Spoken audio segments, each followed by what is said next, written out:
Gratis en el sentido que es una cosa fácil, accesible. La mayoría, todos los animales lo tienen, e incluso los peces tienen una respiración, o sea, se necesita respirar, pero no es gratis. ¿Por qué ¿Por no qué? es Y esto gratis? lo comentamos, ¿cómo? ¿Por qué no es gratis? Lo comentamos esto mucho con los alumnos. El costo energético que tiene el ingreso de la columna de aire para que realmente oxigene nuestro cuerpo y que cumpla la función metabólica de dar energía, más todas las funciones, por lo cual el oxígeno es imprescindible, es tremendo. Desde el momento que ingresa el aire a la vía respiratoria y que tiene que pasar del pulmón a la sangre y de la sangre a los tejidos, es un gasto de energía tremendo. Hay actividades metabólicas que lo permiten. Si no fuera eso, nuestro organismo no podría realmente seguir, y casualmente las enfermedades del aparato respiratorio es cuando ese oxígeno no ingresa normalmente a la sangre y a su vez no accede a los tejidos. Entonces, ¿por qué no es gratis? Porque se necesita consumir muchísima energía para que esto se lleve a cabo. Ahora, es tan común para nosotros el respirar, o cuando se dice, anda a una plaza o al borde del mar o a una montaña, respira hondo, fabuloso, eso sí, pero todo lo que implica dentro del organismo para que nosotros estemos vitales es impresionante. O sea, realmente el costo energético, el gasto, es muy grande, pero es lo único que nos hace vivir. Y todas las funciones de nuestro cuerpo están vinculadas y dirigidas por el oxígeno. Es fundamental. Ahora, Por eso es tan importante. ¿cómo se produce esa magia? Porque es una magia. O sea, que Has dicho una palabra, sí, es una magia. Por ahí después, si les parece, vemos unas imágenes, pero cuando ingresa a la columna de aire, nosotros ventilamos constantemente unos 500, 600 centímetros cúbicos cada vez que inspiramos y entra aire en nuestro aparato respiratorio para ir a los pulmones. Cuando ingresa esa columna de aire, llega a los alvéolos pulmonares y se encuentran con una pared. Y esto es como tipo Mandrake, o como este mago que hacía y que atravesaba las paredes. El oxígeno atraviesa paredes, por eso es mágico. O sea, lo que hace el oxígeno para ingresar al vaso, a la arteria, y oxigenar el resto del cuerpo, tiene que atravesar paredes. Y las atraviesa, por supuesto, entremezclándose con las otras estructuras, que son un montón. Es una cosa, por eso es muy difícil el ingreso del oxígeno a las arterias.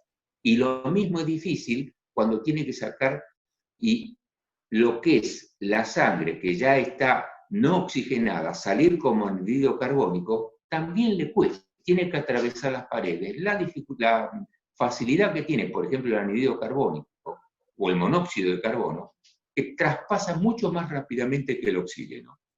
O sea, es una cualidad que viene bien al organismo, al mamífero, al ser humano, porque ingresa y todo lo que es tóxico, nocivo, sale muchísimo más rápido. Pero así como sale mucho más rápido, si hay monóxido en el ambiente o anhídrido carbónico, entra también más rápido. Por eso, entonces, lógicamente, el peligro de la intoxicación por monóxido o por anhídrido carbónico es tan importante porque es mucho más rápido el ingreso del alvéolo pulmonar, del saquito que va a contener el aire, para ingresar al sistema vascular. Y rápidamente se difunde por todas las arterias y llega rápido al tejido.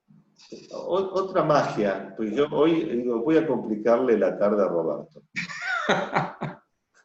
Pero es mágico en serio, David. No, vamos, o sea, yo tengo un cuerpo, y tengo, por un lado tengo el cuerpo, y por otro lado tengo el aire, tengo el oxígeno.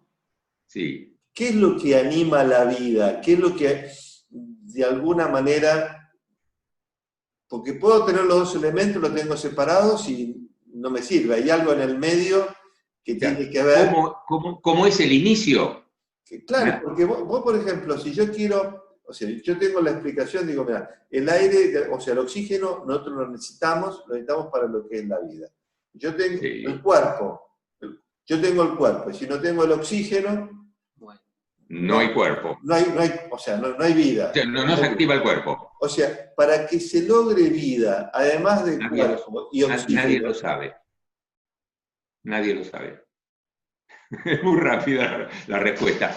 Es decir, no se sabe en qué momento ni por qué, si bien hay postulaciones técnicas, científicas que lo intentan explicar, por qué en algún momento empieza toda esta actividad. Ya incluso tiene que ver con razonamientos filosóficos en muchos aspectos. Pero la ciencia, desde el punto de vista de la bioquímica, da una explicación de todo esto. Que en algún momento se produce esta cosa mágica de que empieza a pasar y se explica incluso en cálculos matemáticos que lo determinan.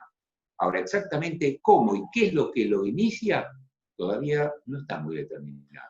Hay elementos, pero no es 100% claro. Roberto, por eso es una cosa mágica. Decía que nosotros con nuestra mente tan limitada como el hombre, no podemos entender tan eliminado que es el universo. Ni más ni menos. Por eso, estas cosas que ustedes saben, bueno, ustedes lo conocen perfectamente, pero hay una ciencia que es oriental y esta que es occidental en la cual estamos inmersos nosotros. Pero muchos conceptos de la ciencia oriental, incluso de la fisiología hindú o china, que es muy distinta a la que nosotros hemos concebido o la que nos han enseñado. Y cada uno tiene postulaciones y creencias sumamente interesantes. Por ejemplo, todo lo que es la fisiología hindú, para estas cosas de la respiración, cuando ellos hablan de prana y ese contacto con el universo, ellos hablan de una sustancia sutil, pero Occidente nunca la pudo encontrar, pero algo ocurre, por lo cual comienza a la activación del organismo. Tampoco se sabe con cierta precisión por qué en algún momento en el vientre materno empieza a funcionar el corazón del feto.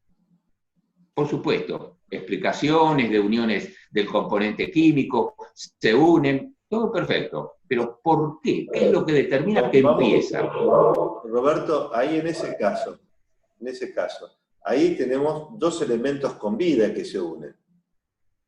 ¿Dos elementos? Dos elementos con vida que se usen. Por un lado, el esperma y el óvulo, o sea, que tienen cierta vida interior. O sea, y hay elementos químicos, por supuesto. Y elementos químicos que lo rodean, claro. Pero en este caso, si vos ponés, yo tengo un cuerpo sin vida, y por otro lado tengo la respiración. ¿Cuál es, a ver, cómo de alguna manera hago que ese corazón empiece a latir? Te explicar. ¿Qué es lo que anima? Bueno, si vamos con el animismo, decimos entonces, bueno, algo muy superior le da el inicio. Para la bioquímica occidental hay elementos químicos y reacciones bioquímicas que determinan que eso que ingresa genera la activación de lo que es ese organismo, esa masa que estás hablando vos. O sea, que los dos van a tener explicación.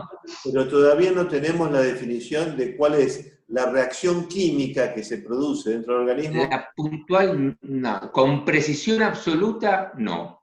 Con precisión absoluta, no. Hay muchos elementos que la unen. Por supuesto que los que estudian toda la parte embriológica o embriogenética, los ginecólogos, tienen explicaciones coherentes en Occidente desde los aspectos bioquímicos. Y ya no se preocupan más, pero cuando uno va adentro a buscar exactamente qué es lo que ocurre, y no está totalmente definido. Incluso hasta se han postulado las concepciones de un viejo científico, ya muerto hace muchos años, ruso, donde la generación de vida estaba determinado por cómo se unían los elementos químicos. Eso es correcto. La pregunta ¿es solamente eso? Y ahí viene la dificultad. Entonces, nosotros creemos que es algo que es así y lo damos ya como que eso es lo único. Y a lo mejor no es tan así. A lo mejor. Nos falta mucho todavía. ¿Cómo?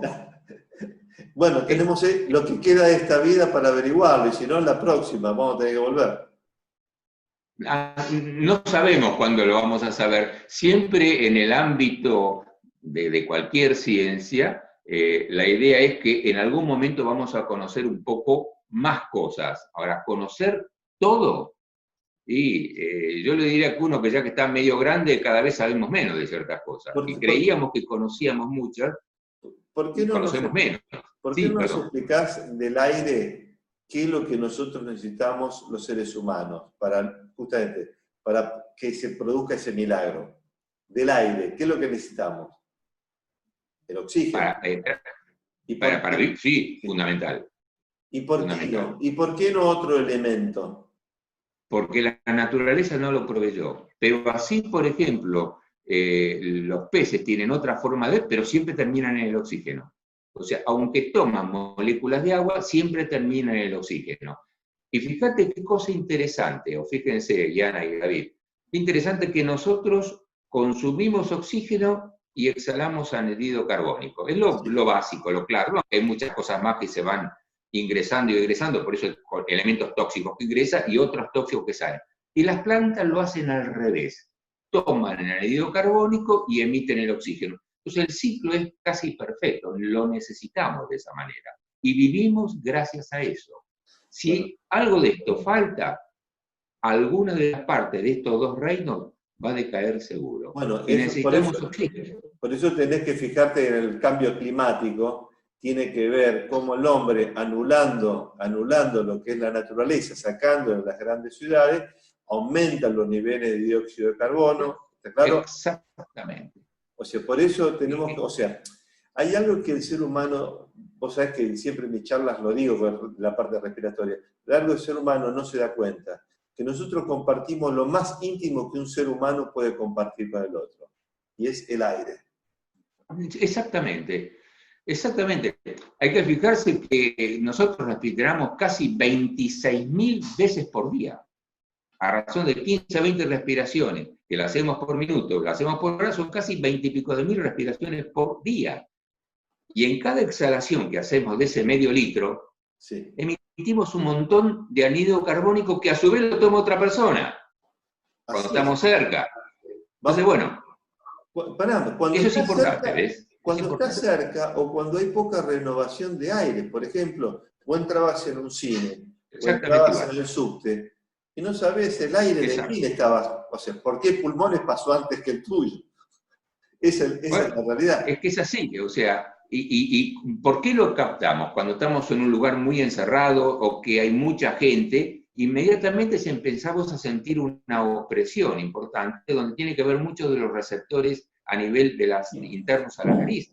O sea, por eso es que es tan importante. Cualquier variación que se produce del oxígeno hace que nosotros nos modifiquemos tremendamente. Y a su vez, cuando va faltando el oxígeno, y que tiene que ver por reacciones químicas del anhídrido carbónico, respiramos a veces más aceleradamente para compensar la falta. Lo mismo que cuando vamos a la altura en una montaña. Exactamente lo mismo. Por Ahora, eso es que es tan importante todo esto. ¿qué te pareció cuando venías a clase, el tema de la respiración en las clases? ¿Cuál es ¿Lo ves beneficioso o no lo ves beneficioso? Contame. No, sí. O sea, yo tenía, por supuesto, una concepción muy clásica, desde el punto de vista médico, biológico, si se quiere, de lo que era o es la respiración. Pero cuando empezamos a practicar un yoga y lo hicimos lo más enérgicamente posible o con la mayor actividad positiva que tanto nos insistía Yana en las posturas e incluso la respiración, hay una cosa que es lo que uno lee y otra cosa la que uno siente.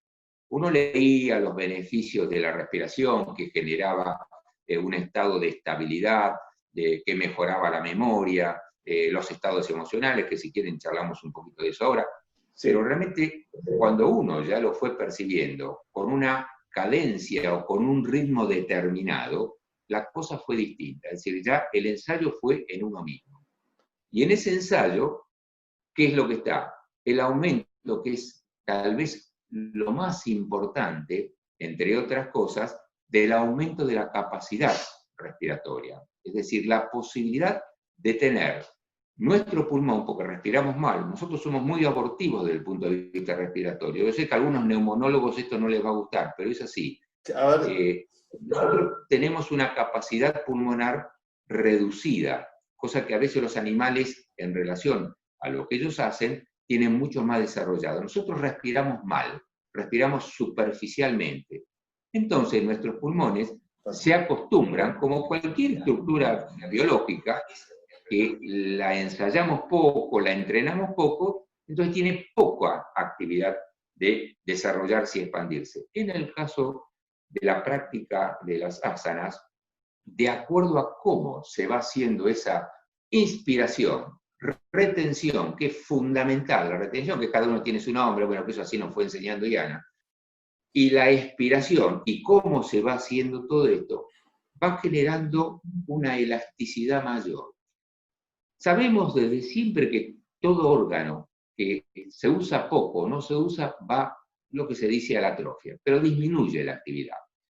La capacidad contráctil del pulmón, más la caja torácica con sus músculos y sus tendones y sus ligamentos, etcétera, etcétera, si se mueven poco, con el tiempo, con la edad, se va fibrosando, se va endureciendo, como nos pasa a todos.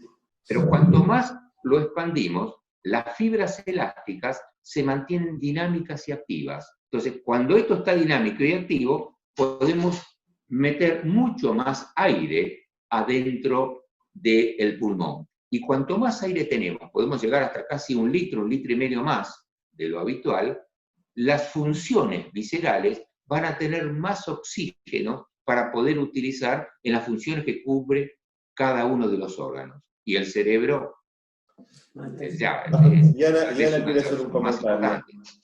¿Cómo? Cuando llegó primera vez en año 82 en Argentina y le dio seminario en un lugar, ella le dijo, no saben respirar, no utilizan realmente su caja torácica para respiración profunda, respiran por la boca, exhalan por la boca.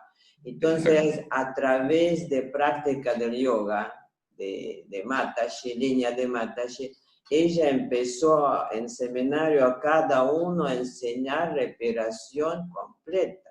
Entonces, le cambia realmente totalmente la parte emocional de la persona. Y yo también me noté, Roberto, que a través de respiración profunda te mejora la piel y hasta que rejuvenece la persona.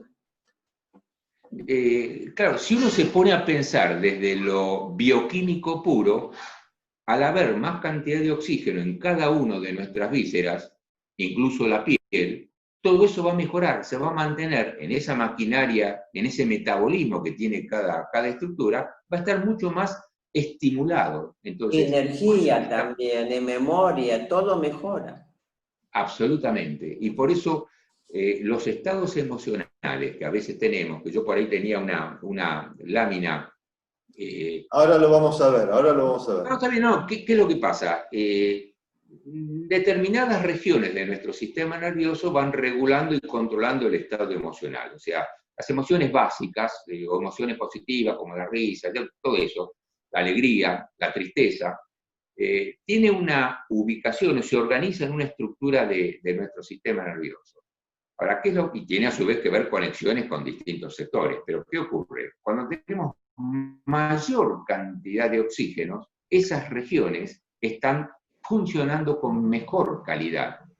Entonces, fíjense que cuando se va teniendo mayor edad, lo primero que se pide a veces al médico, bueno, dar una medicación para oxigenar el cerebro o cualquier parte del organismo, pero fundamentalmente el cerebro. ¿Para qué? Lo único que puede mejorar la actividad del cerebro es el oxígeno. Y muchos de los medicamentos van dirigidos un poco a que la cantidad de oxígeno sea lo mejor. Y si no puede ir mejor cantidad de oxígeno, mejorar la maquinaria de las células cerebrales. Entonces, cuanto más oxígeno hay en el cerebro, en esas regiones tan vitales como es la que controla las emociones, eventualmente eso es lo fundamental para mejorar y nos hace tener en ese momento que estamos pensando o que tenemos un estado poco de tristeza o algo, nos da el hecho de poder pensar mejor y racionalizar mejor ese estado emocional. Por eso que es tan importante.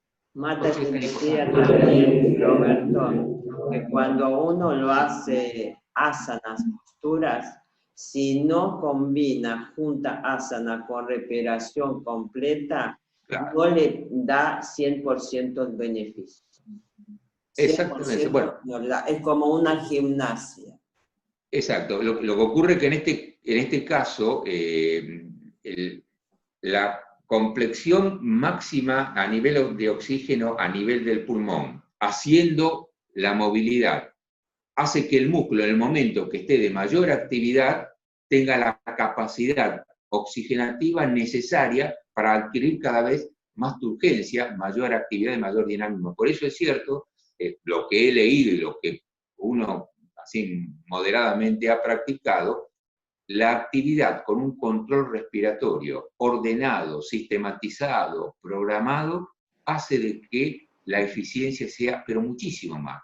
Yo no me acuerdo bien cuánto era una estadística de las pocas que hay, que creo que se supera arriba del 60% la mejoría neuromuscular, fundamentalmente, con las asanas con una buena respiración. Y 60% es muchísimo. Y también en el México, un médico que Mata se comentaba, estaba trabajando con los chicos, no estaba bien atrasado. Sí, que tenían problemas. Atraso mental. Entonces trabajaba con respiraciones y anotaba enorme cambio en ellos, una enorme mejoría. Es posible, por supuesto que muchas de estas cosas, solamente con la respiración, muchos colegas a veces están o no de acuerdo, como en todas las posturas puede haber diferencias, pero hay casos, y no son muy pocos, donde aparte de respiración, hacer la inclinación de hacer como si fuera la parada de cabeza para oxigenar más tiempo el cerebro para casualmente estos chiquitines que tienen, o adultos que tienen este tipo de problemas. Y se ha visto la eficiencia. A todos los que intentamos y seguimos haciendo un poco la parada de cabeza, yo recuerdo que las primeras veces, claro, uno parecía que sentía que la cabeza, el cerebro se nos iba a ir del cráneo, hasta que empezamos a hacer en el momento de estar con la cabeza abajo y bien erguidos las piernas, esa sensación con la respiración profunda, pero en fracción de segundos empezaba a minorar y uno por la edad, uno baja porque tiene también ciertos temores que puede ocurrir algo. Yo todavía sigo haciendo la parada de cabeza muy pequeñita. ¿Por qué? Porque la siento que es agradable. Y a veces hago la media parada. Esas cosas yo creo que siguen siendo positivas, no de lo que uno leyó, sino de lo que uno practicó y practica. Entonces, creo que tiene algún valor el hecho de que uno Mata se decía media parada cabeza, y si quien no lo hace, porque algunas indicaciones no todas debe que hacer. Entonces dice, hacer, por ejemplo, carpa. También, claro. Sí, sí. Sí. No, por supuesto, desde ya que uno tiene que tener cierta prudencia. Yo no, por suerte, no tengo hipertensión arterial, entonces también hay que controlar eso. Nosotros siempre, cuando hay alguien que quiere hacer estas cosas, le hacemos controlar las carótidas, porque es el lugar más clave para saber esa presión. Hay un sensor de presión arterial, entonces hay que tener cuidado. Una pregunta, Roberto. No sé cuánto tiempo más yo podría hacerla. Roberto, ¿qué relación hay de la respiración con el cerebro? Y un poco, si paralelizamos con lo que estuvimos hablando hasta ahora, así como cualquier víscera se encuentra favorecida con el oxígeno, por la funcionalidad tan elevada que tiene nuestro cerebro, desde ya que entonces la vinculación va a ser máxima. Así como tenemos áreas del cerebro que regulan, vamos a decir en forma muy genérica, que no es absolutamente correcta, la personalidad, la orientación, la atención, la lectura, los estados emocionales, como habíamos dicho hace un ratito, cuanto más oxígeno se mantenga en el cerebro, esas regiones van a trabajar mejor durante más tiempo. Entonces, toda la práctica de las asanas con una buena respiración, eso va a ser altamente positivo. Y si no puede, ¿cómo? Si no puede parar la cabeza, también hay asana, también oxigenación muy buena para el cerebro, es invertida. Viparita Karani y Sarvangana. La viparita. Y Sarvangana. Sí. O sea, eso lo seguimos practicando todas las tardes con Graciela. De cualquier forma, puede no ser que hagan las asanas. Es decir, puede respirar normalmente mientras va caminando. Algo que también has comentado muchas veces, tanto vos, Diana, como David en la clase, es muy común cuando nos dicen, respire hondo, hacen esto. Y ahí se encoge la parrilla costal y disminuye casualmente la cantidad de oxígeno que ingresa. Es bajar completamente para que se expanda la parte inferior y media del pulmón. Y lo podemos hacer mientras vamos caminando, o el que está escribiendo. Muchas veces yo trato en lo posible cuando estoy con una computadora de tirarme bien para atrás, porque puede estar erguido, y respirar al máximo, pero sin hacer esto, o manejando, que uno se tensa muchísimo. Lo hemos practicado, estar manejando durante algún periodo prolongado, cuando hacemos algún viaje, relajarse y tratar de respirar lo más profundamente posible. Cuando caminando, Mataji aconsejaba caminando a hacer respiración rítmica.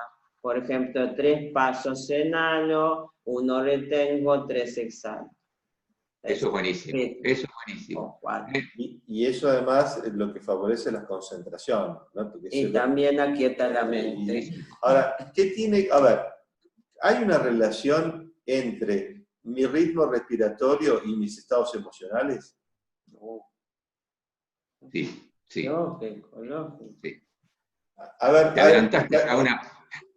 te adelantaste que siempre pienso, porque también buscamos una laminita de esto. Una persona que está con mucho estado de ansiedad o de angustia respira con una frecuencia determinada que no es la misma que tiene el estado del individuo que está triste o del individuo que está alegre o del individuo normal.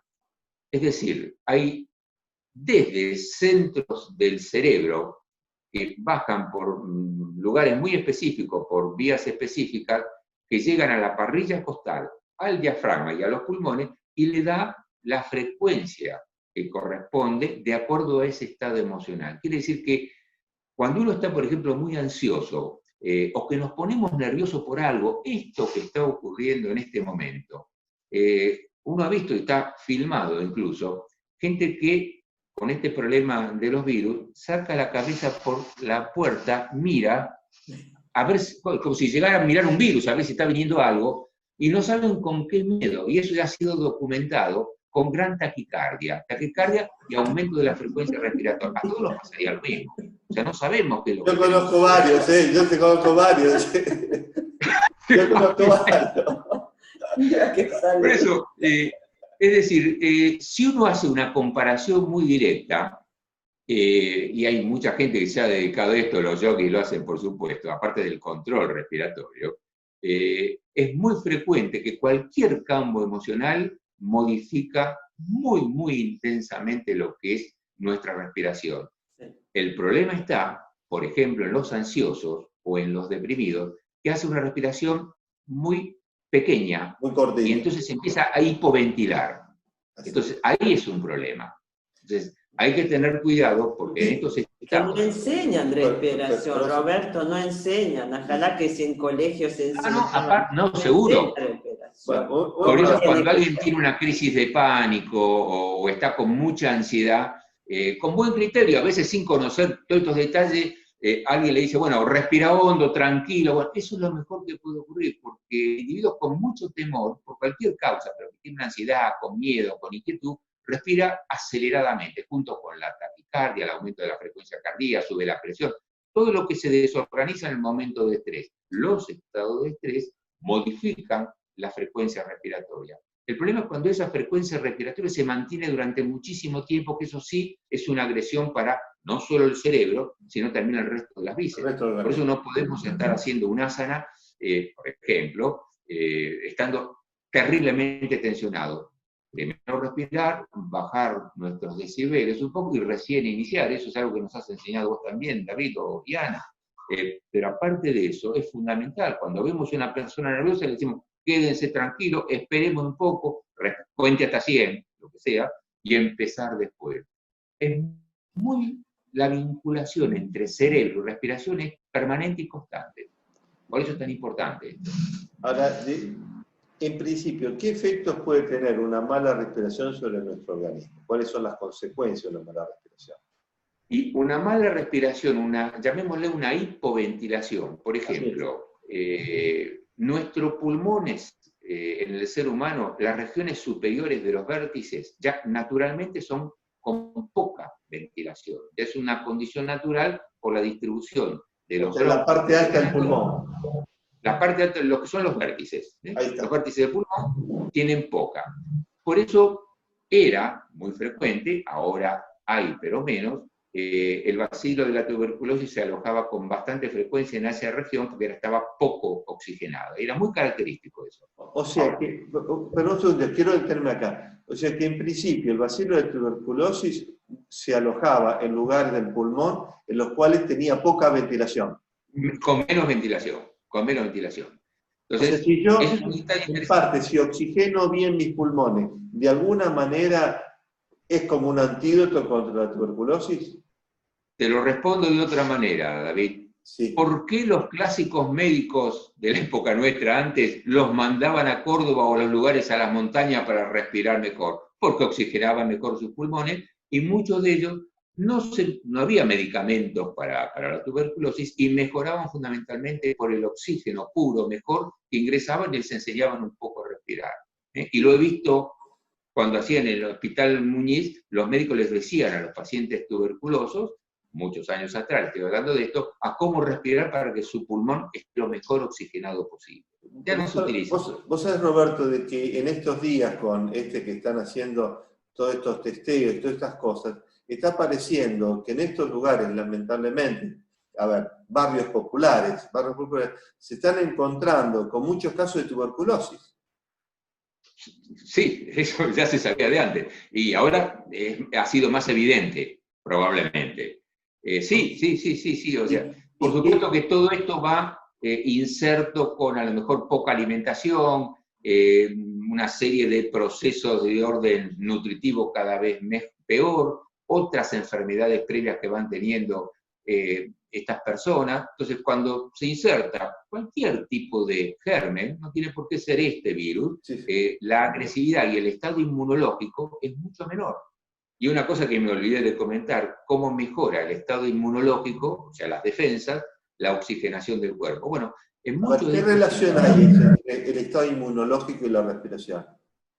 Por lo que vimos antes, al oxigenar las células del sistema inmunológico, a tener buena capacidad de oxígeno, pueden producir mayor cantidad de anticuerpos y más efectivos. Cuando no tenemos oxígeno, el sistema inmunológico funciona, pero siempre a media máquina. Funciona lo que puede. ¿Cómo se da cuenta una persona, acá me pregunta, si estoy hipoventilando? ¿Cómo se da cuenta? Generalmente la persona en sí no se da cuenta, pero puede haber mareos y dolor de cabeza cuando es muy persistente. Mareos y dolor de cabeza generalmente es en la zona frontal, es una de las sensaciones más molestas que hay. Puede haber náuseas, puede haber vómitos, puede haber sensaciones de hormigueos en el cuerpo, va a depender de cuánto tiempo hipoventila. El habitual de la gente no hipoventila, el individuo que vive en el campo, o sea, hipoventilan, pero no tanto como el hombre de ciudad. El hombre de ciudad tiene más tóxicos, eso es lo que complica también. Roberto, cuando vos hablas de hipoventilar, ¿es que ingresa poco y sale poco? Ambas cosas. Entonces, porque hay muchas cuando ingresa poco, ¿cómo? Cuando ingresa poco, por supuesto, nosotros inmediatamente en una respiración cortita, no llega a los 500, 600, 700 centímetros cúbicos, también la expiración que debiera llegar, por ejemplo, a 1 litro de salida de anhídrido carbónico, ingresamos, como es cortita la respiración, ingresa un poquito y sale menos. Inmediatamente volvemos a inspirar, entonces nunca termina de hacer un ciclo completo. Nosotros tenemos más o menos 4.500, sí, 4 litros y medio más o menos de capacidad pulmonar, entre lo que ventila, la reserva, que el ideal sería llevarlo a 5,5, 6, que es lo que hacen, y más algunos yogis. Si no me equivoco, a ver, corregime, vos sos el experto, el hombre puede llegar a tener una capacidad de 5 litros y una mujer alrededor de 4 litros 200 en principio los pulmones. Es lo que yo había leído, más o menos. Sí, Depende en parte de la contextura física, ¿no? Ni más ni menos, ni más ni menos. Más ni menos. Pero en principio son, calculemos 4 litros y medio para ir unificando entre el hombre y la mujer. Y decir una cosa, y si no, yo siempre le digo a los alumnos, si tienen idea de cuánto aire procesan a lo largo de un día, y le hago hacer una cuenta de regla de 3 simple, y justamente vos coincidís, medio litro de aire, yo le calculo 12 respiraciones en vez de 15, digo, está claro, 12 respiraciones en estado de tranquilidad, y llegamos a 8.400 litros de aire por día, que viene a ser 2 metros cúbicos, viene a ser una habitación de 2 por 2 por 2. O sea, es importante. Es muy grande la cantidad que respiramos. Si fuera todo normal. Ahora, es el principal alimento. Sin lugar a duda. Ahora, es interesante esto, siempre se dice, es el principal alimento, por eso te decía que no es gratis, pero no es el único. El oxígeno sin los otros nutrientes no es efectivo. Quiere decir que siempre en las estructuras biológicas necesitamos compartir y combinar las cosas. El oxígeno solo no sirve. Esto es lo mismo cuando a los que les gusta comer asado. Por más que pongan o hagan pantalla, pongan el fuego, si no ponen algo en el asador, no va a haber asado. Acá pasa lo mismo. Necesitamos el nutriente para que el oxígeno metabolice y produzca la sustancia que necesita. Por ejemplo, fibras elásticas para el pulmón. Ahora, cuando vos hablas de nutrientes, ¿a qué te referís específicamente? A los alimentos, para decirlo en forma genérica. ¿Y qué alimentos le dan esos nutrientes que nosotros necesitamos para, de alguna manera, metabolizar bien el oxígeno?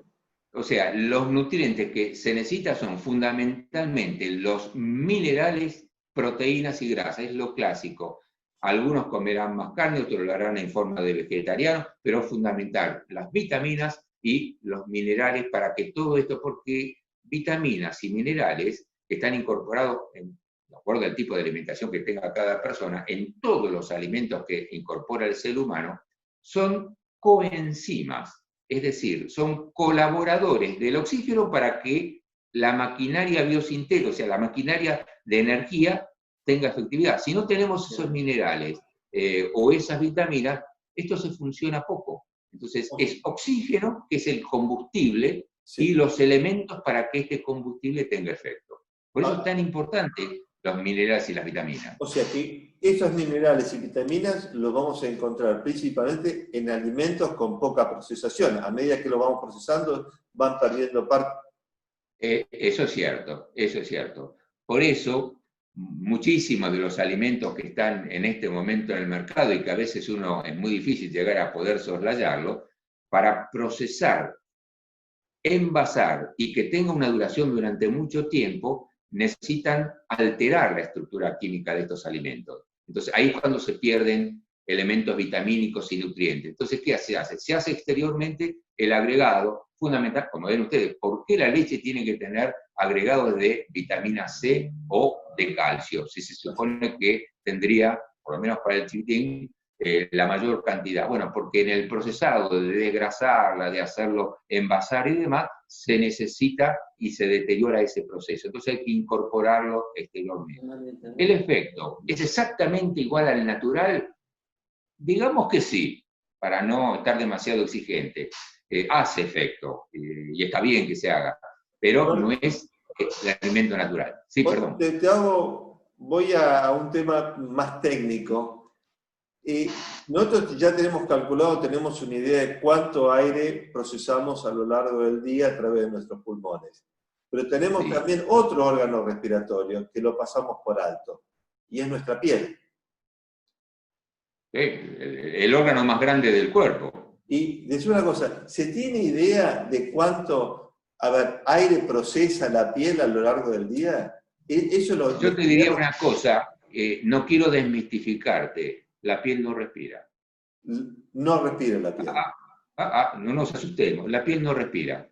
¿Cómo Cuando es? hablamos de los poros cuando hablamos de los poros de la piel, son los orificios donde las glándulas sebáceas y demás emiten o hacen salir todas sus secreciones, pero la piel no incorpora oxígeno como lo hace un pulmón. Entonces se ha dicho siempre la piel respira, no, lo que hace cuando hay ventilación y demás es que se va desecando la superficie, pero la piel no respira. Esto ha quedado como una norma en general, porque tiene poritos, pero esos poritos son porque el folículo piloso tiene la glándula sebácea y la sudorípara, de acuerdo al lugar, y es ahí, pero a eso se lo dice respiración. Pero, Roberto, pero por ejemplo, vos fíjate que ocurrieron muchos accidentes, ¿viste? Cuando la gente se pinta la piel, se tapa Sí. los poros y la gente se muere porque no puede respirar.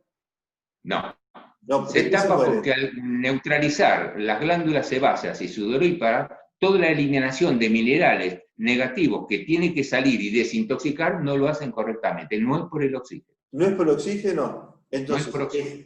de alguna manera, entonces, ¿qué elimina a través de la piel? ¿Qué es lo que sale a través de la piel? De todo puede salir, cualquier cosa puede salir, cualquier cosa. Me refiero que la piel, al ser un lugar de desintoxicación, y en esas glándulas sudoríparas, por eso aparece el olor en determinados momentos, porque hay bacterias, o sea, todo eso tiene que salir un poco por la piel. Pero no vayan a pensar de que... No, entonces, sí, vos no decís, en principio, a través de la exhalación nosotros largamos dióxido de carbono. El dióxido de carbono no sale a través de la piel, sino toxinas. Difícilmente. Fundamentalmente a través de la respiración. El dióxido. Es muy difícil. ¿Cómo? El dióxido de carbono a través de la exhalación. Sí, ahora, hay una cosa que es importante. Cuando uno dice respirar la piel, la idea es que ingresa oxígeno a la piel. Sí. Pero sí, los elementos tóxicos pueden, por las glándulas sudoríparas y sebáceas, incorporarse en el folículo piloso y percibirse con el olor. Pero eso no quiere decir que respire la piel, sino que son elementos, la famosa perspiración insensible, Sí. es casualmente cuando uno está transpirando, que no se da cuenta, la cantidad de agua y minerales que sale, pero no respira. Cuando nosotros hablamos de respiración, es otra cosa. ¿Te puedo hacer otra pregunta? Cuando se dice, hay gente que se hace una oxigenoterapia. Otra cosa es. Pero no es a la piel. Se lo meten dentro de una burbuja y se le va mandando oxígeno a la piel, por ejemplo, ¿no? Cuando se coloca dentro de la burbuja, generalmente es oxígeno a una determinada presión para que sea incorporado por la vía respiratoria y que llegue sin ningún elemento intermedio a los confines de los tejidos. Por eso sirve para los buzos, cuando que tienen que levantarlos con las cámaras hiperbáricas, eso es así, son cámaras hiperbáricas, o bien cuando hay, por ejemplo, algunos diabéticos que tienen úlceras o infecciones importantes, entonces ahí sí es de utilidad el hecho de ese sistema. Ahora, que la piel per se, por meterlo en una cámara, respira y con eso ingresa a nuestro organismo, no. No. Por lo menos lo conocido, no. De lo que yo conozco, por lo menos. Que siempre entra eso, o sea, o a través de la boca o a través de la nariz, a través de lo que son las vías respiratorias. Exactamente. Ese es el 99,9%. Que haya formas irregulares, atípicas, puede existir, por supuesto, en la biología puede aparecer de lo que se nos ocurra. Pero que sea lo más importante solamente por la vía respiratoria. Por eso, yo me puse ahora unos 4 o 5 años a estudiar por qué era respiración alternante. Sí. Y me fue muy difícil llegar a encontrar la razón de la respiración alternante. Hasta que encontré en los clásicos textos de fisiología yogi que nosotros respiramos. Esto no lo acepta la ciencia occidental, se respira alternativamente en cada una de las narinas. No respiramos simultáneamente por ambas narinas. Y que eventualmente hay una respiración asimétrica en forma constante. Y de hecho, en esta respiración, que incluso tanto lo hemos hecho contigo, Iana, esta respiración alternante hace y favorece enormemente el ingreso de oxígeno. Uno de los países, casualmente, que hizo una experiencia con animales fue Argentina. Y no hemos podido replicar las experiencias, bueno, porque no es una temática que interese a los centros de investigación, pero eso es muy importante, la respiración alternante.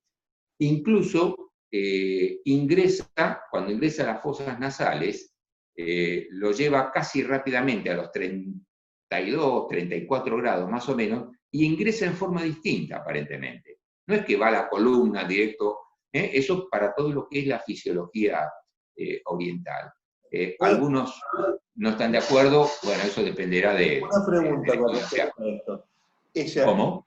Una pregunta. Muchos alumnos vienen, David, yo siento que por determinada fosa nasal no puedo respirar.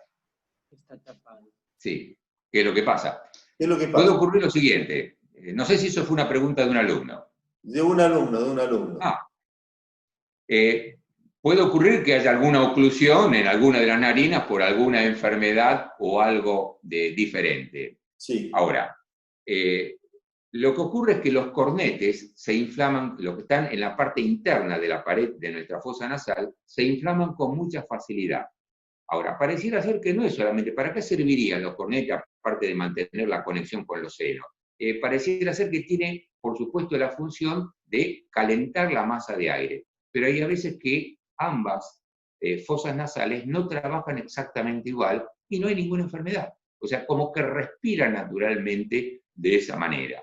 Tan es así que algunos biólogos dedicados un poco a esto refieren que la respiración, y volvemos a lo que habíamos comentado antes, en el ser humano es una forma atrófica o minimizada de la respiración natural y mejor que tienen los animales. Entonces, esto es algo muy característico, por algo es que se respira, si bien es una forma de creencia o una forma de respiración que hay en una cultura determinada, tiene para ellos una explicación, y parece que esa explicación tiene un sustento desde el punto de vista científico, que la ciencia occidental no lo ha tomado muy en serio, pero sí parece que cada uno de los hemisferios estaría estimulado de esta manera. Siempre se habla de que el hipotálamo tiene mucho que ver con todo esto, y hay que ver si el estímulo que se hace en cada una de las fosas nasales ingresa. Eso no se ha podido determinar porque no es algo que atraiga a los investigadores. Entonces nos cuesta mucho instaurar una sistemática de investigación para corroborarlo de nuevo. Ya, como decía hace un ratito, se hizo hace 20 y pico de años en Argentina con animalitos, y dio un resultado muy interesante, que es medio largo, pero... Marta decía sobre respiración alternada que ayuda muchísimo a estar, si uno no está tranquilo, haciendo esa respiración, en pocos minutos ya está estabilizado y se tranquiliza. Bueno, como todas respiraciones, pero para cuando está muy nervioso, ya decía hacer respiración alternada, es muy beneficioso. Baja muy notoriamente, casualmente, la ansiedad, y si bien algunos lo hacen directamente haciendo con el pulgar, con el índice, el hecho de la colocación, bueno, eso pueden ser en alguna forma determinadas posturas que hace, pero que eventualmente tienen su asidero, por lo menos para los que nos interesa este tipo de actividad. Cuando hacía, no ponía acá, ella simplemente yo adentro. Por eso, o hacía exactamente. Tengo una pregunta que a una alumna acá de Mendoza me está diciendo, ¿cómo afecta el fumar a los pulmones? Cada cigarrillo por día es un día menos de vida, decían los viejos médicos. Por supuesto, el cigarrillo, lo que hemos conocido siempre, afecta mucho más la combustión que se hace sobre el papel, o sea, lo que se quema, la combustión en sí, que la nicotina en forma pura, pero ambos, lo que hacen con el humo, que van con todas las sustancias tóxicas hasta la intimidad de los alvéolos pulmonares, determina y estimula la producción de mayor cantidad de fibritas que son rígidas, o sea, el tejido fibroso va aumentando progresivamente, es un estímulo importantísimo para generar tejido fibroso. Entonces, el alvéolo, en vez de tener esta compliance, como lo llaman los franceses, de poder abrirse y extenderse, y para que la cosa mágica de este oxígeno y el anhídrido carbónico pase eficientemente, al estar rígido, se engrosa notoriamente, y entonces el oxígeno no pasa. Es el gran problema del enfisema. Y después del alveolo pasa mover nuevamente el tu tejido mano, conectivo. el movimiento del alveolo que hiciste. ¿Cómo hiciste? ¿Esto? Es el movimiento de la medusa. Las medusas... Sí, bueno, es que la medusa fue utilizada, la medusa fue utilizada incluso por todos sus pelitos y sus prolongaciones. Es una de las estructuras interesantísimas para poder estudiar muchos aspectos inmunológicos de esto y cómo se mueven las vibrisas. ¿Sí? No, es una medusa. Es que es así. Bueno. Es así. Lo plástico de nuestro pulmón es así. Por eso, cuanto más grandes somos de edad y cuanto más agredimos nuestro pulmón, esto empieza a estar rígido. Y no tenemos que darle la oportunidad, genéticamente, aunque tenga la determinación, de que esto esté rígido. Ahora, fundamental. O sea, esa falta de movimiento es la que después nos permite el intercambio gaseoso, ¿es verdad? Se empieza a engrosar la pared, ya no pasa a la sangre. El oxígeno no puede pasar a las arterias y el dióxido de carbono no puede salir hacia el pulmón, ¿puede ser? Ni más ni menos. O sea, nos intoxicamos con nuestro propio oxígeno y a su vez con nuestro anhídrido carbónico adentro. No sale ni uno ni entra el otro. Y eso es grave, porque no va a ningún lugar. Mándase sobre esto que uno está fumando, preguntó sobre problemas de pulmón. Y Matashi decía que cuando tiene deseo de fumar, entonces haga respiración profunda. Ese despacito, cada vez que tiene deseo de fumar, haga respiración profunda. Despacito, saca, porque fuman más de todo por ansiedad. Exacto, y con la respiración baja la ansiedad, seguramente.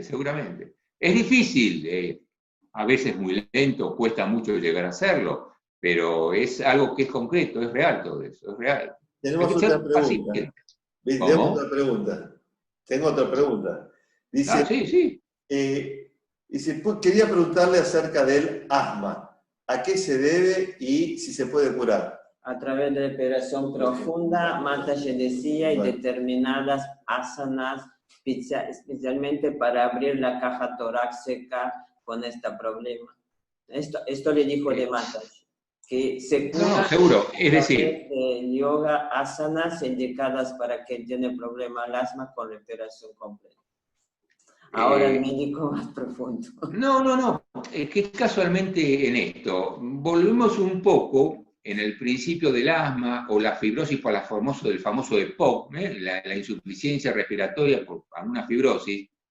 Cuando nosotros, en el asma, por ejemplo, no traje ninguna imagen para ver cuál era la diferencia que en uno y en otro, pero no importa. Por ahí a lo mejor, si queda tipo, muestra una cosa más o menos parecida. El grosor que tiene el bronquio, en el caso del asma, por llenarse de líquido, es mucho más reducido. Se llena de inflamación, se inflama, y pasa lo mismo de lo que ha ocurrido anteriormente, que hemos comentado. Al pasar esto en el alvéolo pulmonar, al encharcarse de líquido, eventualmente no hay paso de oxígeno, y el individuo tiene lo que se llama sed de aire, necesita aire, y por eso se agarra a los garrotes o empieza a hacer la excursión pulmonar, y todas las asanas donde hay una respiración, donde la ampliación de la caja torácica estira directamente esos bronquios que están constriñidos por el edema, se dilatan. Entonces, el líquido que quede y la inflamación es como que queda más diluido, entre otras cosas. Entonces, eso favorece notoriamente. Lo cura totalmente una asana, va a depender de la intensidad del asma y de la causa emocional o no que determina esta constricción alveolar que hay, porque aparte no solo fundamentalmente son los bronquios que empiezan a cerrarse en el asma. Entonces también hay que tener mucha prudencia, hay que ver la causa de ella. Pero favorece en un porcentaje elevado de casos a mejorarlo sustantivamente. Lo que pasa es que favorece, no como la gente espera en 2 o 3 clases. Hay que tener y hacer todos los días, y más o menos en 2 meses lo ve beneficio. Primero, no hay ansiedad. De ansiedad realmente, ya sin ansiedad mejor muchísimo. No, seguro. Además depende si ha estado usando medicaciones, porque a veces muchos medicamentos bloquean el uso del trabajo de asanas, en fin, hay muchas razones todavía.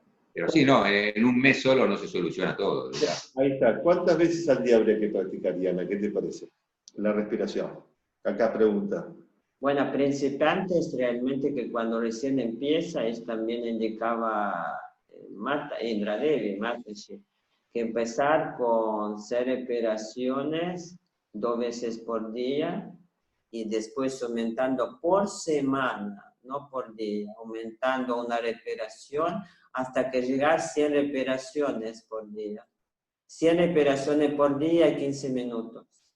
Pero gente dice, Sí, o sea, es 15 minutos, pero despacito porque nuestro cerebro no está acostumbrado a recibir ahí está. tanto oxígeno, puede producir mareos. Exactamente. O sea, Entonces, en esta forma. Y es muy importante que el profesor de yoga enseña personalmente primero cómo es respiración. Por ni el más ni libro menos. puede Fundamental. ser personalmente muy importante. Vos sabés que, Incluso, un segundito, vos sabés no, que sí, sí, estamos haciendo todo un trabajo con la gente que está, con los cursos a distancia y las clases online, revisando un poco los distintos maestros de yoga. Mataji tuvo como maestro a Krishnamacharya. Y una de las cosas en las cuales hacía hincapié Krishnamacharya era justamente en el tema de la respiración. Y una de las características de la línea del trabajo de Indra Devi que hacemos nosotros en la Fundación y ahora en la Indra Devi International Virtual School, o sea, es que justamente cada postura tiene que acompañar por un movimiento de la respiración. Esto por un lado ayuda a ventilar más los pulmones, tomar mayor conciencia, aumentar la capacidad pulmonar, aumenta lo que es nuestro sistema inmunológico, aquieta nuestra mente, y además desarrolla concentración. Y una de las cosas que me dicen muchos de los gente que se acerca a los cursos de distancia, y mismo los chicos que están con el tema del instructorado, que en las clases que han practicado yoga, no le hablan de la respiración. O sea, muchos me vienen profesores sí, que puede han ocurrir, estudiado en otras escuelas. seguro. Aparte, no es raro de cursadas muy cortitas y muy rápidas, entonces es poco lo que se les habla. Yo, honestamente, me he quedado sorprendido de lo que es la respiración en estas prácticas y a su vez de la cantidad de formas de respiración, que no es para todos. Incluso, ojalá muchos de los instructores pudieran tener un conocimiento más formal de cada tipo de respiración que hay para cada grupo de patologías. Ya sabemos que si se quieren hacer todas, hasta puede ser dañino, y dañinos muy severos. O sea, hay casos que, incluso no solo algunas anécdotas que han contado ustedes, sino que nos ha ocurrido individuo que se marea o que ha tenido algún otro tipo de problema por hacer mal la respiración, porque creer de lo que lee hacerla y hacerlo excesivamente ha generado problemas. Por eso es muy cauteloso y debe ser siempre guiado por alguien que conozca muy bien todo esto y saber cuál es el límite y para cada problemática. No es todo igual. Y eso, bueno, ustedes ya lo conocen muy bien. Mataji decía que respiración realmente siempre tiene que... Mucha gente por el libro realmente empieza a practicar todo esto. Y ella decía que es a veces muy peligroso, porque puede realmente nosotros no estamos viviendo alejados del mundo, estamos en el mundo con nuestras actividades, con las cosas, entonces es muy peligroso agarrar realmente práctica solo por el libro. Que Exactamente. En principio necesito indicación de profesores. Sí. Y una de las cosas, Roberto, que Mataji hacía hincapié es con el tema de las retenciones, que en principio nosotros que vivimos en Occidente y que llevamos una vida agitada en medio de un ambiente no propicio, no es conveniente hacer retenciones porque puede producir daños irreparables en el cerebro. A esto iba antes, exactamente. Exacto, alejado. Ella cuando hacía respiraciones alternadas, su pranayama, es como muy poco retención. ¿Podés hablarnos un poquito de las retenciones? ¿Qué efectos pueden tener? Es decir, la retención, que va a depender, por supuesto, del tiempo, de una vez que se culmina y se termina la inspiración, Sí. el tiempo que está, la cantidad, cuanto más cantidad haya de oxígeno mejor en los pulmones, ese tiempo, cuanto más sea, eventualmente el organismo mejor lo aprovecha y mejor da efectividad en el órgano. O sea, mayor cantidad de sangre oxigenada va a estar circulando. Ahora, ¿qué es lo que ocurre? No todos pueden retener mucho, o sea, mucho tiempo. Algunos pueden estar 4, 5 segundos, 6 segundos. Por supuesto que los yogis tienen mucho más.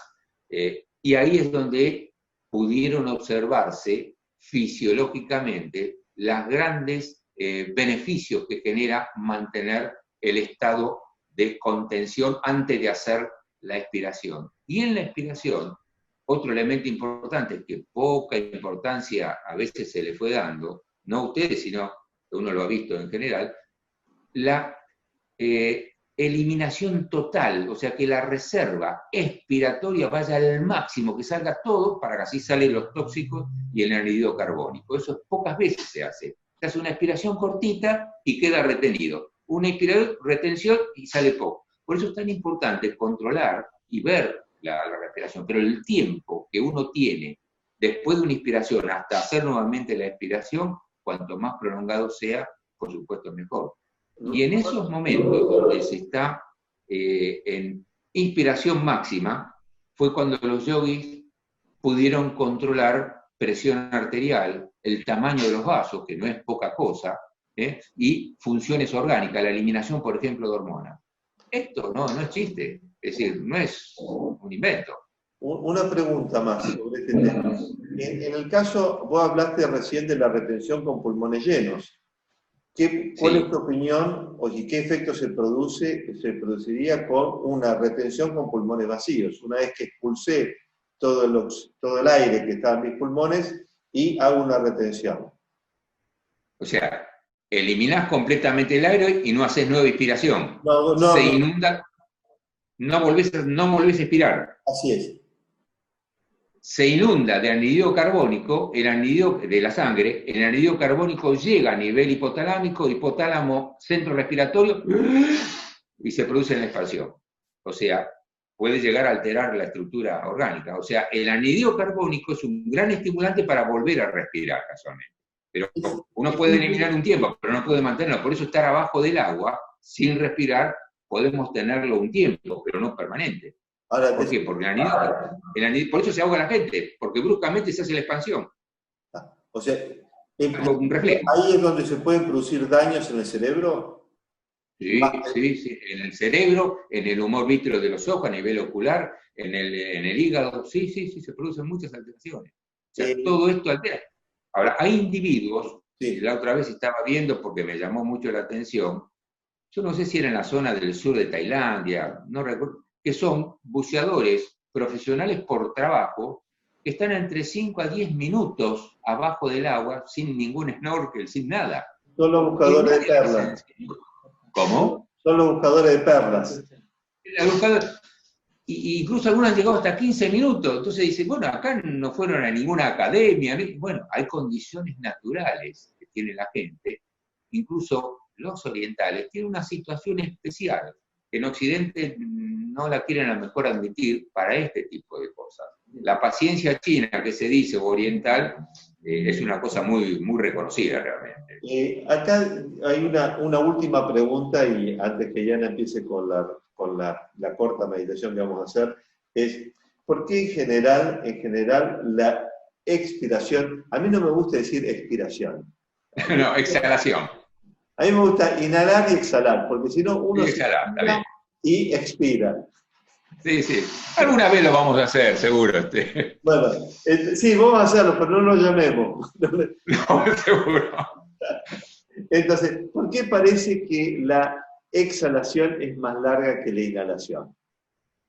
Porque descarga entre litro y medio. La inspiración es entre aproximadamente 500, 600 centímetros cúbicos. Entonces la expiración va desintoxicando naturalmente, por suerte, la naturaleza puso eso, y elimina mayor cantidad de elementos tóxicos. Entonces, la expiración la podemos prolongar mucho más. Y esa expiración nos sirve casualmente para modificar las posturas de las asanas. Cuanto más expiramos más... Ahí vamos a entrar en un tema urticante. O sea, ¿siempre la exhalación es mayor que la inhalación? Siempre se cortó ahí un segundito. ¿Siempre la exhalación es mayor que la inhalación? No. Lo habitual desde el punto de vista fisiológico es que sea un poco más prolongada porque tiene que sacar mayor cantidad de centímetros cúbicos, pero no tiene por qué ser. ¿Cómo podemos sacar mayor centímetros cúbicos? O sea, vamos a hacer lo siguiente. Yo siempre hago un cálculo matemático, muy racional. Si me entran 500 y salen 500, yo siempre mantengo más o menos la misma cantidad de aire dando vuelta por mis pulmones. Sí, pero sale más, ¿eh? Bueno, vamos a hacer lo siguiente. Ahora, si yo tengo 500 y saco 600, sí. O sea que cada exhalación estoy sacando 100 centímetros cúbicos más. Si yo tengo una capacidad pulmonar, escuchá, de 4 litros 200, 4 litros 500, que después de 45 respiraciones me quedé sin aire, colapsé. No, ¿por qué? No. Si yo entro 500... No, porque el pulmón tiene lo que se llama reserva inspiratoria y reserva expiratoria, siempre queda dentro una buena cantidad, no es que sale todo y entra todo, ¿eh? No, o sea, si yo en cada exhalación estoy sacando más de lo que ingresa, o sea, yo hago un cálculo matemático, si me entra medio litro y saco 600 centímetros cúbicos, en cada respiración yo estoy perdiendo 100 centímetros cúbicos de mi reserva. Dos cosas en esto. Una, que tenemos que se llama reserva inspiratoria. Hay mayor cantidad para lo cual se puede sacar más. Y segundo, que nunca los cálculos matemáticos son exactos para una actividad biológica como esta. Nunca es igual. Porque hay cambios e intercambios de sustancias que no responden estrictamente al hecho de litro, litro y medio, 500, 600, esos son grupos promedios. Lo que puedo hacer como cálculo matemático es exacto. Yo elimino más y en un momento me quedo seco el pulmón. Eso ocurre en determinados momentos donde sí no hay ningún tipo de intercambio. ¿Pero por qué? Porque siempre va a haber circulación de sangre y siempre va a haber paso de gases. Entonces uno tiene la idea que entra y sale, y es eso más todo lo otro. O sea, siempre va a haber un intercambio de gases que va a mantener una reserva inspiratoria. Siempre va a haber sangre oxigenada o no oxigenada que va a estar pasando por el alvéolo, y siempre va a querer salir. Entonces, constantemente, porque tenemos 6 litros de sangre que está dando vuelta, y eso va a querer salir. Entonces, no nos olvidemos de eso, que es lo que nos hemos olvidado a veces en la medicina tradicional. Es decir, hay 6 litros de sangre que está dando vuelta, que tiene oxígeno o tiene dióxido carbónico, y eso van buscando el pulmón para también meterse adentro del pulmón y querer salir. O sea que siempre va a haber un ingreso de aire, para decirlo de alguna manera, o gases en el alvéolo pulmonar. Vos vas a seguir sacando, pero siempre va a haber, es una especie de bolsa sin fondo, como para decirlo de una manera. Es un poco complicado desde el punto de vista fisiológico, pero es la realidad funcional que se tiene. No hagamos nunca el cálculo matemático y sale 20, entonces nos quedamos sin plata. No, es una cosa distinta. Bueno, por lo menos desde el punto de vista funcional. Ahora se incorporó también en accidente respiración Kapalabhati. ¿Qué es para vos? ¿Qué beneficio? No. O sea, todas estas formas de respiración, sea el anulobiloma o esta otra, todos son de acuerdo a cómo se hagan. Si se sistematizan y se hacen en forma ordenada, van a tener los mismos beneficios, y por eso algunos pueden ser mejores que distintas otras formas de respiración, como la respiración zumbante o como la respiración que presentan las embarazadas. Es decir, hay que adaptarlo de acuerdo a la persona que está haciendo el asana. Muchas veces uno ve o escucha que las clases se hacen en forma general, y a veces cada uno puede necesitar o requerir una forma particular de respiración. Y eso es casualmente el instructor, es el que tiene que estar al lado del alumno y orientarlo. Ahora, negativos, por supuesto que no. Positivos, todas estas cosas son altamente positivos si son bien aplicadas en el tiempo que corresponde y a la persona que es necesario hacerla. Y en eso sí, no he visto, no en ustedes porque siempre nos han dado la información de esto, no he visto muy diferenciado estas cosas. Yo revisé aproximadamente 14 formas de respiración distintas para ver cuáles eran los beneficios. me quedé asombrado. Cada vez encontraba una respiración más y cada vez encontraba más utilidad en cada una de estas respiraciones. Ahora, ¿cómo puede ser que haya tantas formas de respiración? Bueno, esto tiene miles de años, por algo es que lo han hecho, y cada una ha tenido su utilidad. El asunto es saber discernir cuál puede ser la mejor en cada una. No es lo mismo una respiración en alguien que tiene una contextura pequeña, incluso como comentaba recién David, una persona que tiene una estructura corporal mayor o que ha hecho mucho ejercicio, hay que adaptarlo, y eso mucho no lo veo, mucho no lo veo. Por lo menos cuando hablo con los que practican yoga, en la cual uno siempre pregunta, bueno, ¿qué hiciste, qué no hiciste? A veces se generaliza, pero Kapalabhati, por supuesto que sí, por supuesto. Bien, bueno, Con cuidado. Roberto, te agradecemos. Por favor, Vamos al contrario. a quedarte, vamos a hacer y Ana va a estar a cargo de una corta, muy cortita meditación. Nos quedamos entonces, nos quedamos. Muchísimas gracias, David, Diana. Un abrazo grande. Quedaron Cuídense. preguntas que es para la próxima. ¿Cómo? Quedaron preguntas, pero para la próxima. Para la próxima. No hay problema, no hay problema. Bueno, voy a dar Gracias. la atención como más que todo terminaba Mataji, esta meditación muy cortita. Muy bien. Cerramos los ojitos. Tratamos de mantener la espalda erguida, no aflojen la cintura. Pasen por los pies y sienten posición cómoda, las piernas relajadas, las manos relajadas, apoyados con las palmas de las manos hacia arriba en esta hora. Los brazos sentimos relajados, los hombros sentimos relajados, la espalda erguida, la boca sin apretar, los ojos suavemente cerrados,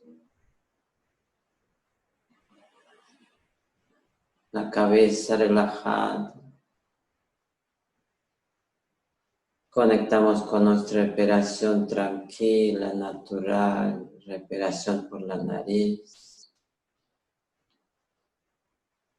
Y llevamos nuestra conciencia que nuestro cuerpo es como un templo sagrado, que tenemos que cuidar este cuerpo. Es el único cuerpo que tenemos en esta vida. Llevamos nuestra concentración en altar de este cuerpo. Altar nuestro corazón. Y como siempre Mataji decía, dentro de nuestro corazón tenemos chispa divina de Creador.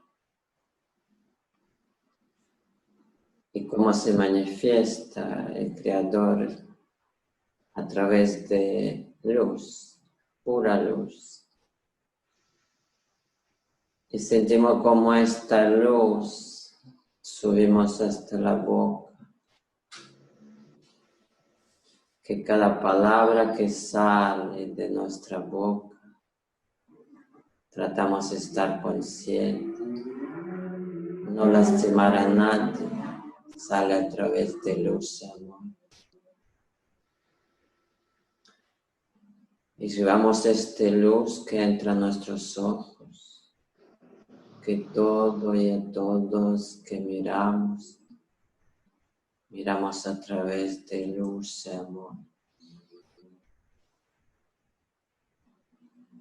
Esta luz desde nuestro corazón entra a nuestros oídos, que no permitimos desde hoy que ninguna palabra baja y vulgar entre.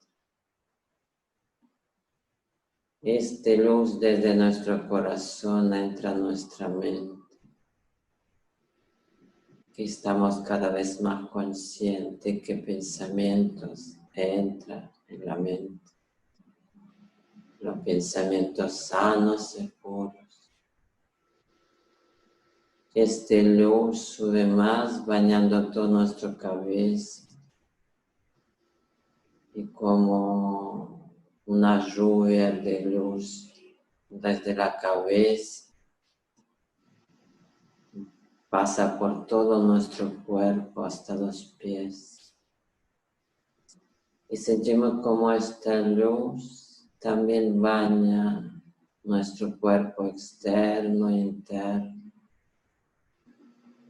Y empieza a despertar la conciencia.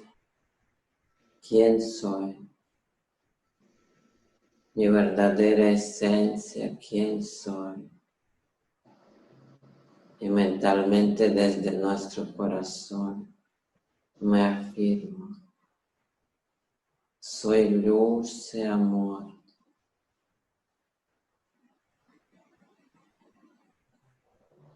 Soy paz y alegría. Dentro de mi corazón vive chispa divina de Dios.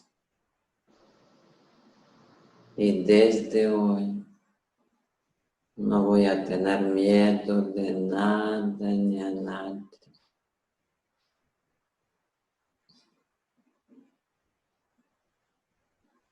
Tengo que estar consciente que cada pensamiento, cada palabra, cada acto en el presente está sembrando mi vida futura. Cada momento, cada instante.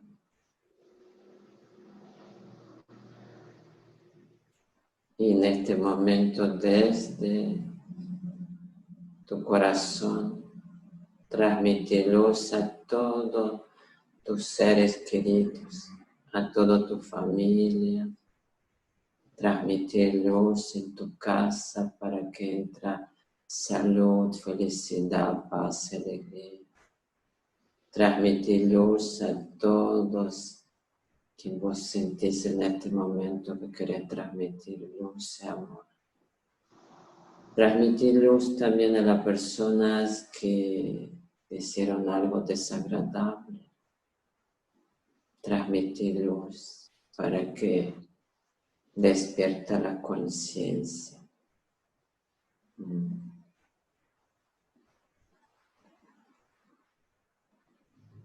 Transmitir luz en nuestro país. Transmitir luz al mundo entero.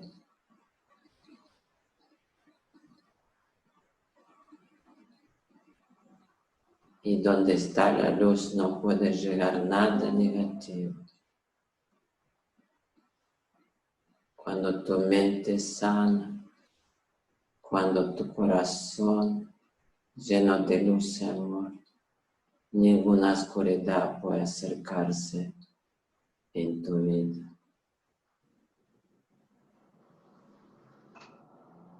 Que la luz divina desde nuestros corazones nos conduce desde lo irreal, de lo real, desde la oscuridad de la luz, desde la muerte a la inmortalidad.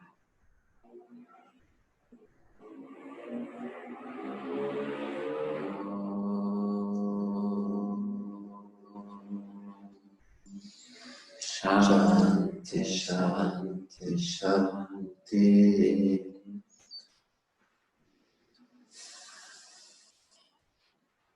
Manden un deseo en este momento. Mande un deseo desde tu corazón y suelta.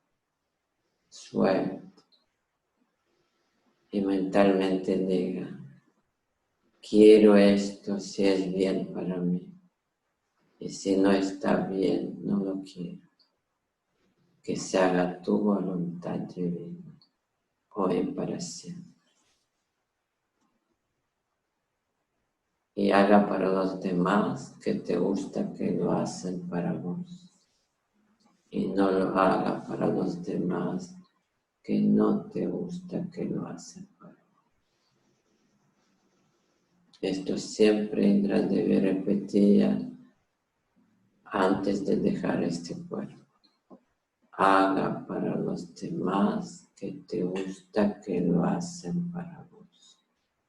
Y no lo haga para los demás que no te gusta que lo hacen para vos.